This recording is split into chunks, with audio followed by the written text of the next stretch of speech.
Magandang umaga po, Tita.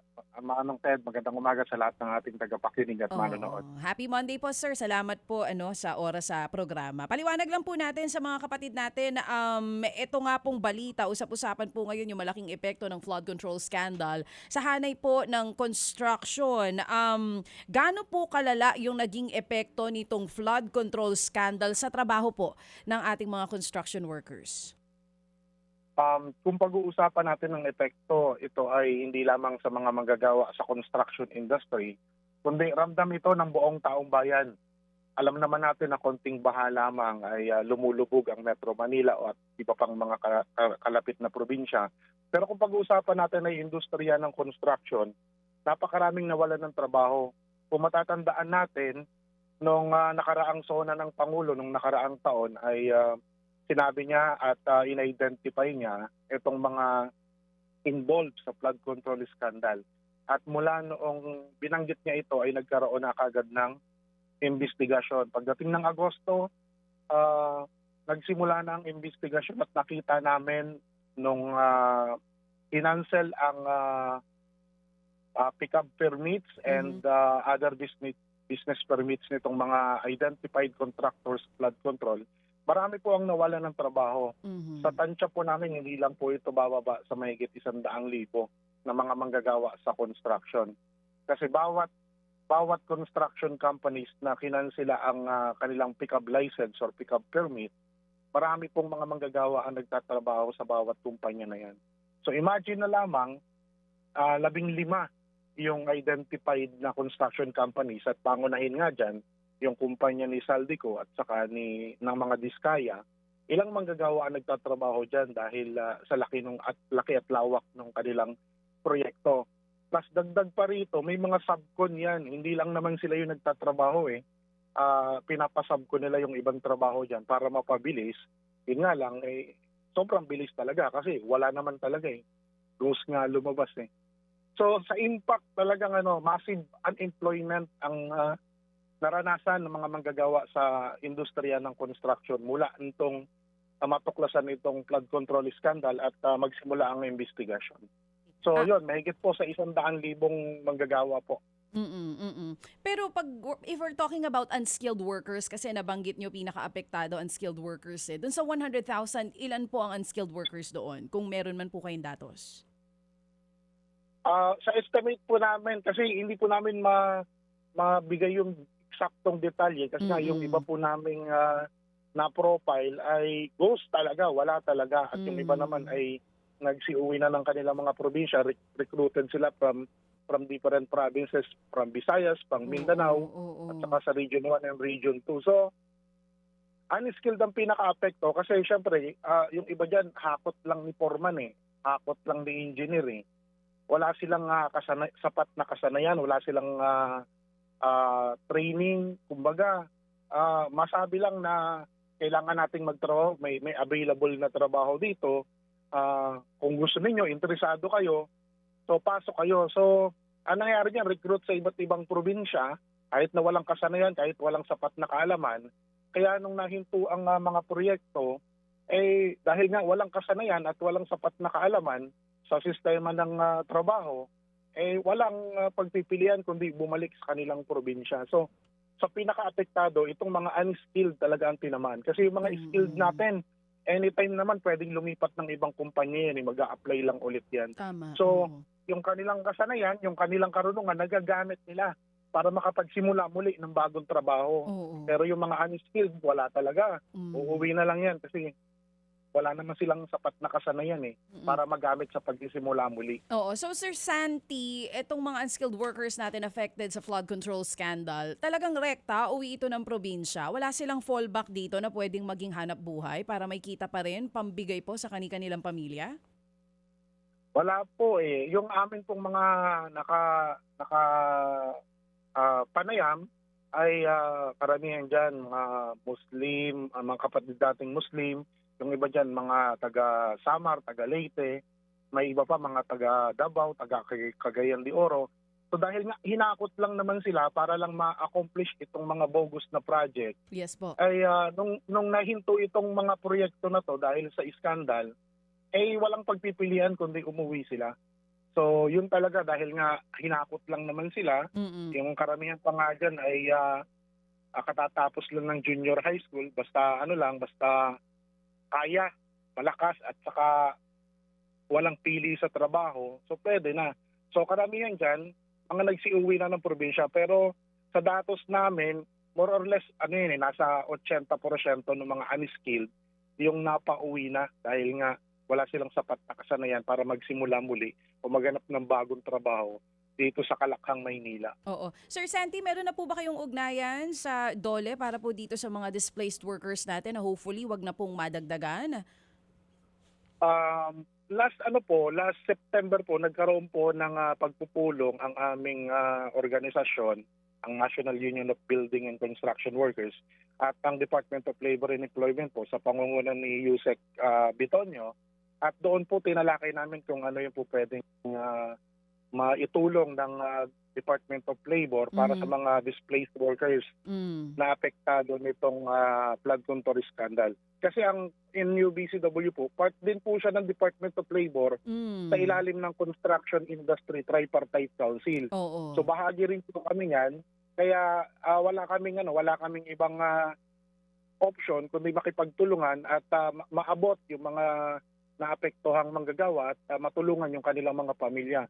Tinukoy nga nila dyan yung kung wala pang pamasahe pauwi ng kanilang probinsya, pwede silang tulungan ng TESDA kasi nasa ilalim na ng Department of Labor Mm. ang TESDA ngayon para sa kanilang reskilling at saka upskilling. Oo. Ganon din naman yung mga apektadong pamilya nila, tutulungan sila para magkaroon ng livelihood at makatawid-tawid ng kanilang pang-araw-araw na pamumuhay. Tapos yung programa ng DOLE na tupad at saka DILP na extend yan sa kanila. Oo. So nabigyan sila ng oportunidad para mabigyan ng pagkakakitaan kahit sa maikling panahon lamang.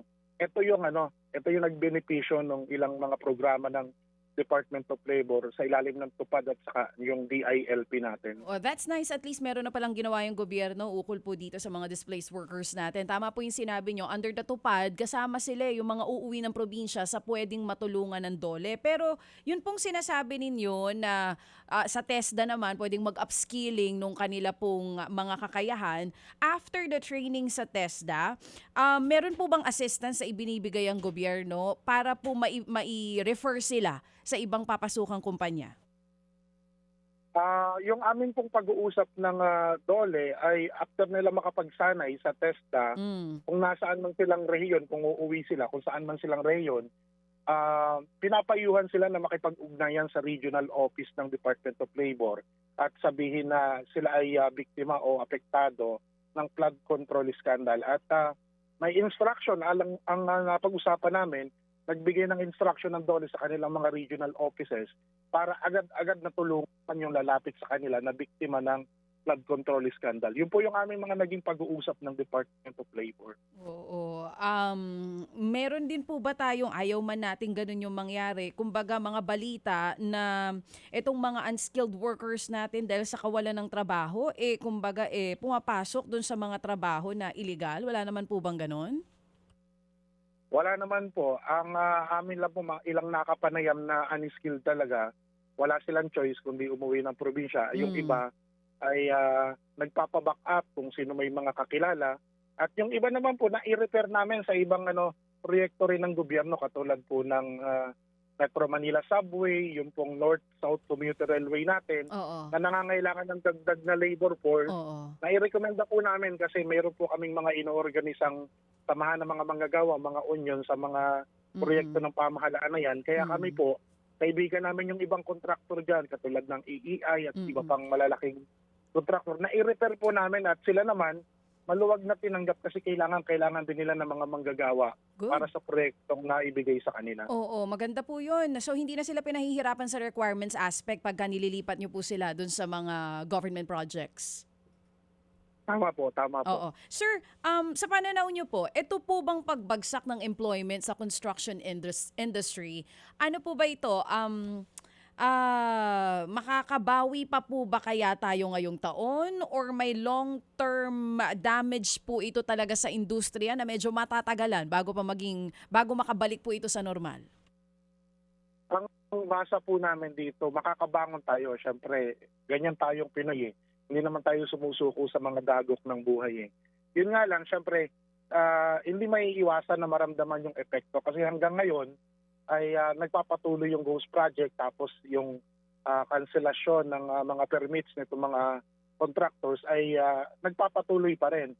At hanggang ngayon din, yung mga involved na politiko at mga kontratistang ito, hindi pa napapanagot. Kaya yung tiwala ng mamamayan, tiwala ng mga manggagawa, sobrang baba eh. Kaya ang iba dyan, nag-shift na ng industriya kasi nga parang kapag nagtrabaho ka sa construction, particular sa DPWH projects, ano yan, kukutungan ka lang, kukurapin ka lang. So, walang masyadong mababa ang tiwala ng mga manggagawa dito sa construction. Kaya yung iba nag-shift. Pero naniniwala kami na yan ay makakabangon ngayong taon na to dahil namomonitor namin sa ilang mga Facebook pages ng halimbawa ng ahensya ng gobyerno, ng DOTR at ng iba pang ahensya ng gobyerno na may kaugnayan sa construction ay nagpapatuloy na yung proyekto katulad ng pagkatapos ng kaso ng mga right of way, natapos na yung mga issue ng right of way. So pag sinabi natin natapos na ang issue ng right of way, magbubukas ito ng bagong oportunidad kasi yung trabaho ay dadami na ulit. Kasi natetingga yung ibang trabaho kapag may issue ng right of way sa mga proyekto eh. Pero dahil nga natatapos na yung mga issue na to at nare-resolve na, nagbubukas ito ng bagong oportunidad at nakikita namin massive na rin yung hiring ng iba't ibang contractors, yung matitinong contractors. Nakikita namin. Kailangan lang talaga dagdagan natin ng kasanayan at kaalaman itong mga manggagawa natin para umangkop yung kanilang kasanayan doon sa hinihinging trabaho ng mga proyekto natin. Oo. Makakabawi po yan, wala pong duda yan. Ay oo naman nga, yun lang ang atin dito kung gaano kabilis yung recovery natin dahil hindi may tatanggi na ang construction industry ay labor intensive. Kaya nga yung pagpapalaganap ng maraming pagawaing bayan ay magandang susi din sa pagpapaunlad sa ekonomiya. Yan nga yan, yung nga lang, no? Nahaluan nitong gantong uri po ng gantong kalawak na korupsyon, kaya ito ho ang ating kinasadlakan. Kaya salamat na marami sa iyo, Santi, ha, sa iyong paliwanag at mas nauunawaan na rin namin ngayon ang inyong sitwasyon at katuwang niyo ho kami sa paghahanap ng accountability, pananagutan sa mga responsable dito nang sa ganon magtanda silang lahat at tayong lahat. Salamat, Sir Santi. Salamat din po, Manang Ted. Salamat din po, DH. Apo, salamat na marami. Si Ginoong Santiago Nolia. Siya po ang Secretary General ng grupong National Union of Building and Construction Workers. Mga kapatid, brothers and sisters, saan ka pa? Dito na tayo sa totoo. Dito na tayo sa True FM. Mga kapatid, mag-subscribe and follow po kayo sa social media accounts ng True Network PH. Yan po kami, hanapin nyo lang True Network PH, Facebook, Instagram, YouTube, TikTok, and podcast. Mapa Apple or Spotify man yan, mahahanap nyo kami. Lahat ng mga napapanood at napapakinggan nyo po sa programa, nasa social media accounts namin yan. So paano mga kapatid? See you sa social media!